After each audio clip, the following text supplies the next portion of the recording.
जोहार साथी जोहार। मैं आपका दोस्त जितेंद्र। स्वागत है आप सभी का हमारे एक और नए वीडियो में।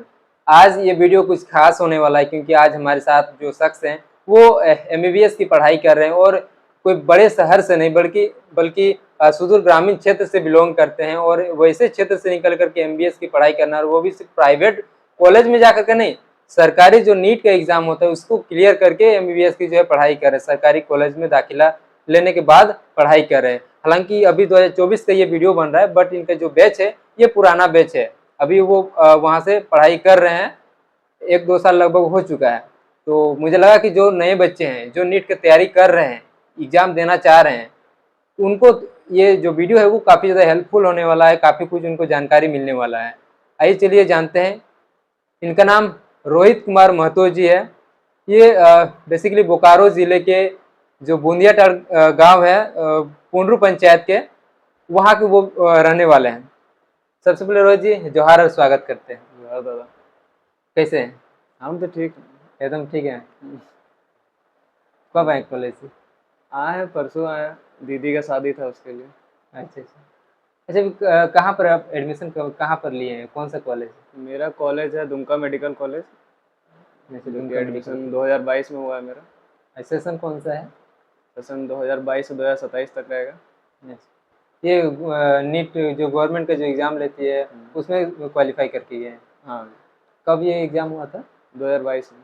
2022 में हुआ था। और इंटर पास कब किए हैं? 2020 में। 2020 में 2 साल का मतलब। ड्रॉप। अच्छा, 18-20 जो आपका सेशन रहा है इंटर का। हाँ। अच्छा, 2 साल स्पेशली सिर्फ नीट का प्रिपरेशन करने हाँ, की। बस नीट का प्रिपरेशन। कहाँ से तैयारी की? हम जैसे आकाश बोकारो से किए थे 1 साल, ड्रॉप लिए थे तब, और 1 साल किए हैं दिल्ली आकाश से। अच्छा अच्छा। मतलब 2 साल स्पेशली जो है आप छोड़ दिए कि नहीं मुझे नीट ही करना है और कुछ करना नहीं है। इंटर में कौन सा सब्जेक्ट था? इंटर में physics, chemistry, math, bio, English. अच्छा, मैथ्स भी था। हाँ, मैथ क्या भी थी। इंजीनियरिंग का भी ऑप्शन रखे हुए थे? नहीं नहीं, हमको कंप्यूटर में ज़्यादा इंटरेस्ट था तो सोचे थे आईपी लेंगे, लेकिन जिस स्कूल में गए तो वहाँ पे आईपी का ऑप्शन नहीं था, अच्छा तो सोचे मैथ्स ले लेते अच्छा, मैथ्स भी ले लिए, लेकिन एक तरह से देखा जाए तो ऑप्शन में था। हैं। हाँ, अगर ऑप्शन में था। अगर कल को अगर आपका अगर मन बदल जाता कि नहीं मुझे बीटेक करना है तो वो भी कर सकते हैं। हम्म। चलिए, बहुत बढ़िया वजह ये रास्ता निकला था। लेकिन जो नीट का जो तैयारी जो करते हैं, तो क्या वो आप जो 2 साल का जो आप गैप लिए थे, ड्रॉप आउट किए थे, तो सिर्फ उसी 2 साल का जो तैयारी किए थे या उससे पहले मन बनाए थे कि नहीं मुझे नीट क्लियर करना है, मुझे एमबीबीएस का पढ़ाई करना है? हाँ, उससे पहले से ही मन बनाया हुआ था। सही समय में जो है आपका सिलेक्शन भी हो गया, आप वहाँ पर क्वालिफाई भी करके एग्ज़ाम को। लेकिन जैसे आप ऐसा नहीं कि जो पहले से कोई रांची में रहे हैं बचपन से या दिल्ली में रहे हैं, उनको जो माइंडसेट होता है वो अलग होता है। लेकिन बोकारो जैसे शहर से आप वहाँ पर रह के जो एमबीबीएस का पढ़ाई के लिए जो एडमिशन का प्रोसेस है ना, उसको लोग सोच के ही मतलब उसको साइड कर देते हैं कि नहीं नहीं हम एमबीबीएस नहीं कर पाएंगे, नीट क्लियर नहीं कर पाएंगे, हमारे बच्चे नहीं कर पाएंगे। सिंपल सा आईसी करवा लेते हैं, बीएससी करा लेते हैं, या हो सके तो बीएड करवा लें, या कुछ और हो सकता है बीटेक भी प्राइवेट से करवा लें। मतलब एमबीबीएस का ख्याल बहुत कम ही रखते हैं। कम ही बायो तो है। ले लेते हैं वो हाँ। सोच के कि नहीं मुझे एमबीबीएस करना है, डॉक्टर बनना है। एक अलग जुनून होता है जब मैट्रिक पास होते हैं उसके बाद में कि मुझे करना है। तो फिर वो ख्याल आपका कब से था, या कहीं और से आपको पता चला कि नहीं ये करना है? कैसे क्या हुआ ये एमबीबीएस चूज करने का, नीट एग्जाम क्लियर करने का? वो बगल में एक भैया रहते हैं, तो वो 2018 में उनका सिलेक्शन हुआ है। अच्छा अच्छा। तो जब उसके बारे में हमको पता चला कि मतलब ऐसा भी होता है, तो हम फिर उस समय ध्यान दिए, सोचे कि हाँ करना चाहिए, ये भी कर सकते हैं। क्योंकि पहला बार देखे कि हाँ एक बड़ा एग्ज़ाम होता है, निकालते हैं, इतना खुशी होता है, तो हम सोचे कि एक बार हम भी देख ही लेते हैं क्या चीज़ है। गए, पढ़ाई किए, निकला, अच्छा लगा। अब तो डॉक्टर बन रहे हैं, अब तो और क्या चाहिए। अब तो और क्या चाहिए, सही बात है। अब ये बोकारो वासियों के लिए भी बहुत गर्व की बात है, खासकर जो लोकल क्षेत्र से बिलोंग करते हैं, विलेज से, उनके लिए कि हमारे एरिया से भी लोग जो है इस तरीके का जो मुकाम है वो हासिल कर रहे हैं। अच्छा, गांव से लोग ऐसे सोचते हैं कि जैसे कि दुनियाटाड़ गांव के अपनाने वाले हैं, तो गांव में रह करके पढ़ाई कर रहे थे या जो कहीं पर बाहर में रह रहे थे, जैसे मेट्रिकुलेशन हो गया, इंटर हो गया? वो तो यहीं चास। चास में ना, चास में रह कर कर देते हैं।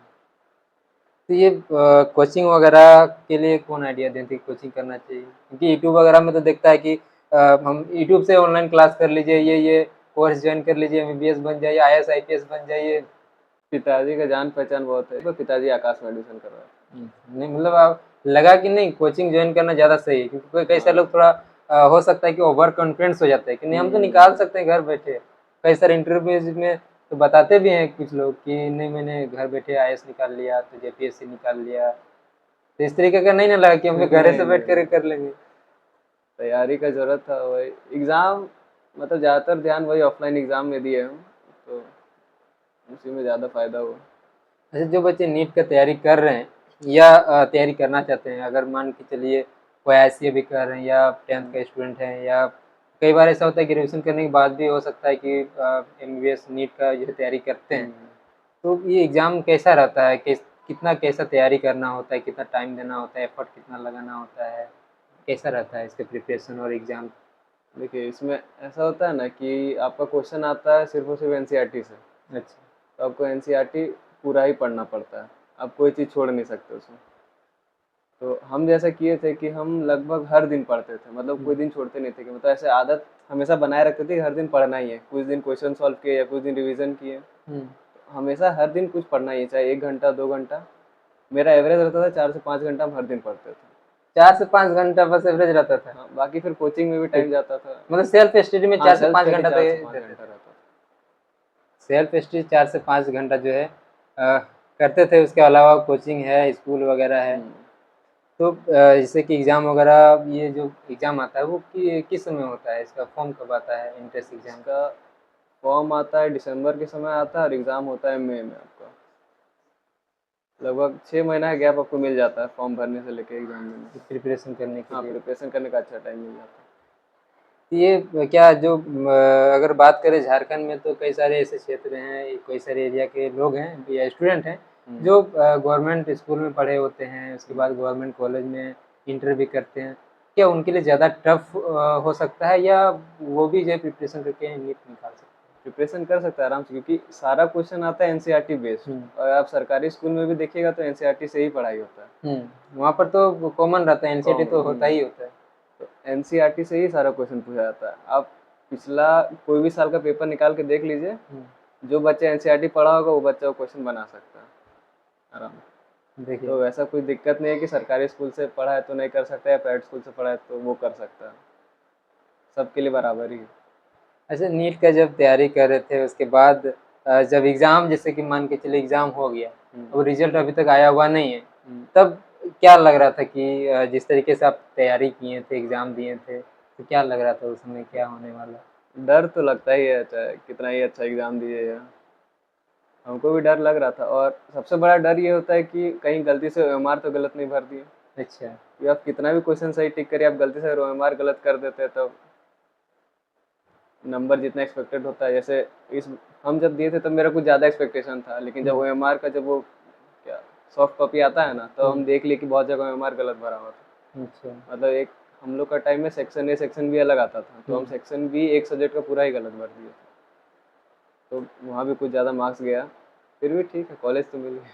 तो मम्मी-पापा क्या सोच रहे होंगे कि कहीं अगर नहीं हो पाया, तब क्या माइंड में चलता है? क्योंकि अक्सर स्टूडेंट का थोड़ा-सा होता है कि कि जब ज़्यादा मेहनत किए रहते हैं, अगर हुँ। नहीं सिलेक्शन हो पाता है, तो माइंड थोड़ा डिस्टर्ब होता है कि ये नहीं हो पाया, मेरे दोस्त लोग का हो गया, मेरा नहीं हुआ, इतने सारे स्टूडेंट का। तो उसमें क्या लग रहा था कि बाई चांस अगर नहीं हो पाता है, तब आप क्या स्टैंड लेते हैं?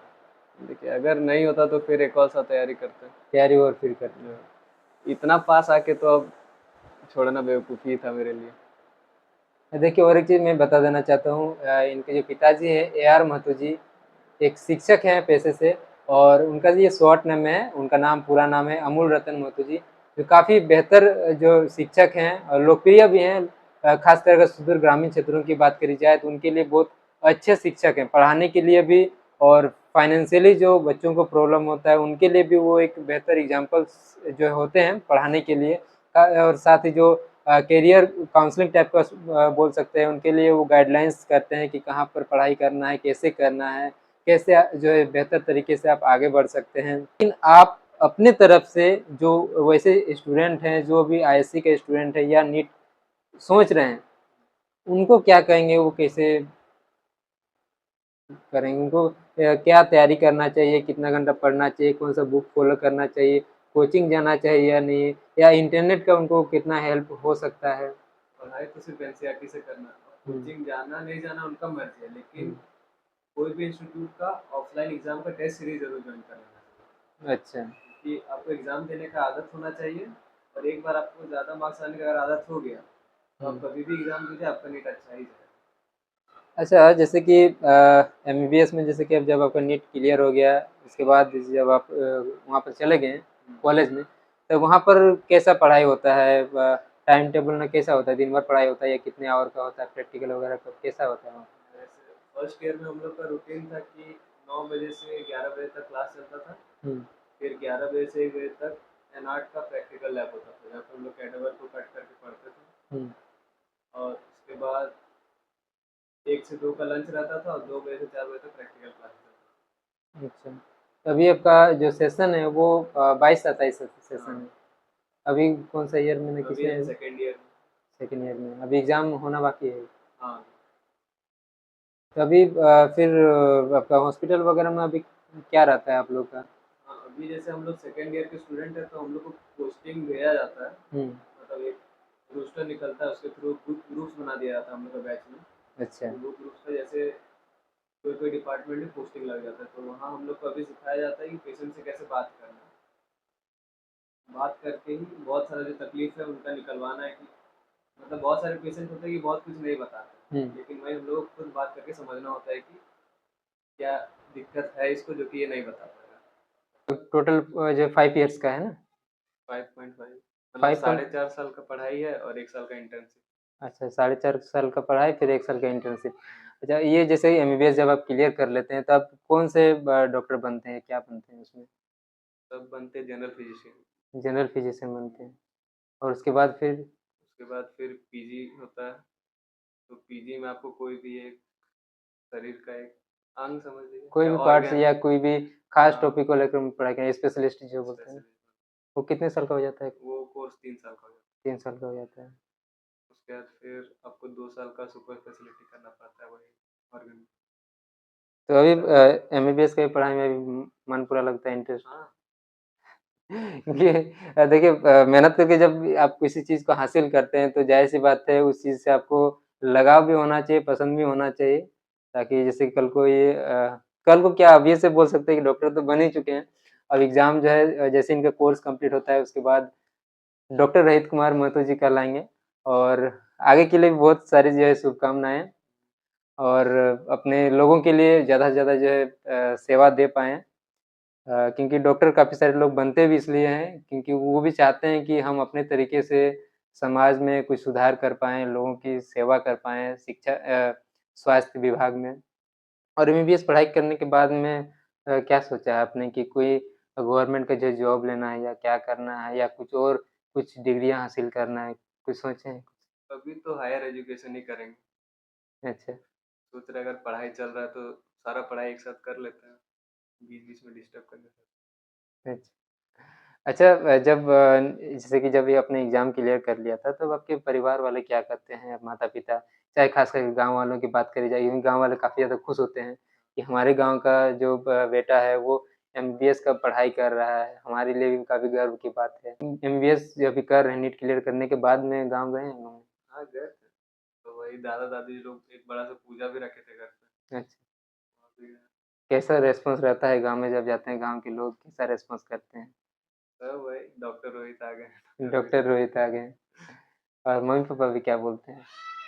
उनके लिए उनके लिए तो मतलब गर्व की बात है कि हमारा बेटा अब डॉक्टर बनने वाला है, और सर भी काफ़ी ज़्यादा जो है अपना सेवा दे रहे हैं लोगों को। आखिर में स्टूडेंट के लिए क्या मैसेज देंगे आप एजुकेशन को लेकर के, कि ख़ास करके बात करी जाए तो समय टाइम वेस्ट काफ़ी ज़्यादा होता है। आजकल फ़ोन बहुत किसी के पास होता है, फ़ोन में पॉज़िटिव चीज़ भी है, नेगेटिव भी है, मतलब आपका समय बर्बाद भी कर सकता है, समय आपका यूटिलाइज़ भी हो सकता है। तो क्या कहेंगे कि वो प्रिपरेशन वगैरह को लेकर के? हम तो इतना ही बोलेंगे कि हमेशा कंसिस्टेंट रहने के लिए, हमेशा कुछ ना कुछ पढ़ना ही है, मतलब कोई भी दिन ऐसा खाली नहीं जाना चाहिए। अगर ऐसा हो रहा है कि आप फ़ोन चला रहे, चलिए आप 4 घंटा फ़ोन भी चला, लेकिन 4 घंटा आप पढ़ भी लीजिए, तो उसमें कोई दिक्कत नहीं। लेकिन हाँ, कंसिस्टेंट हमेशा रहना आपको। और बाई चांस अगर वो सक्सेस नहीं हो पाए तब उनको क्या स्टैंड लेना चाहिए? तब आप जिस लेवल पे पहुंच गए हैं ना, और जो नया नया प्रिपरेशन शुरू करने वाला उससे बहुत नीचे है, आपको बस और थोड़ा सा मेहनत करना है, फिर आपका जैसे नीट वगैरह का प्रिपरेशन करते हैं तो उसमें कुछ खास बुक वगैरह जो आप रेफर करते होंगे या आपके टीचर रेफर करते होंगे? हम तो ऐसे टेस्ट सीरीज ज्वाइन किए थे, और टेलीग्राम पे बहुत सारा क्वेश्चन पेपर आता था, तो वो सब सॉल्व करते रहते थे। अभी आप लोग सुन रहे थे रोहित कुमार महतो जी, जो 1-2 साल के बाद डॉक्टर रोहित कुमार जी कहलाएंगे। तो ये उनका जो पढ़ाई को लेकर के रहा, ये सारी चीज़ें थी। बाकी आप सभी का बहुत-बहुत धन्यवाद। जोहार, जोहार झारखंड, जय झारखंड। और आपका भी समय देने के लिए बहुत-बहुत धन्यवाद।